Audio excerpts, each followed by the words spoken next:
जॉबवरून सुट्टी करून मस्त अशी कॉफी घेतली आणि अक्षदा आणि मी क्लायमेट खूप सुंदर झालेलं असल्या कारणाने ती पीत पीत एन्जॉय करत रस्त्यानं कुठेतरी जाण्यासाठी निघालो. तर आम्ही गेलो चप्पलच्या शॉपमध्ये. तिथे आम्ही घेतल्या चप्पल. माझ्या साईजची भेटली नाही म्हणून मी फक्त ऑर्डर टाकली.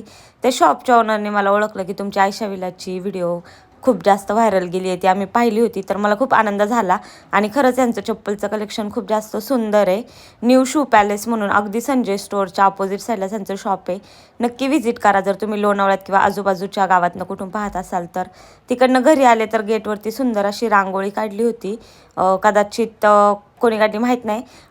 नंतरनं आपल्या घरामध्ये घड बसलेत तर त्याचा रोह किती सुंदर आला, म्हटलं तुमच्यासोबत शेअर करावा. तर हॅलो गाईज, मी कोमल आणि हे सगळं झाल्यानंतरनं मी घेतली आरतीची तयारी करण्यासाठी, कारण की घरामध्ये देवी आणि घट पण आहेत, सगळ्याच जणांना माहिती आहे. तर सुंदर अशी आरतीची तयारी केली आणि आरती वगैरे घेतली. आणि आम्ही रोज कलर फॉलो करतो. जे मला व्हॉट्सअपला बघतात त्यांना माहिती आहे, आमचा फॅमिली फोटो रोज एक अपलोड होत असतो आणि माझा पर्सनल जो असतो तो इंस्टाग्रामवरती मी पोस्ट करत असते. सो देवी घरात असल्या कारणाने खूप जास्त प्रसन्न वगैरे वाटतं.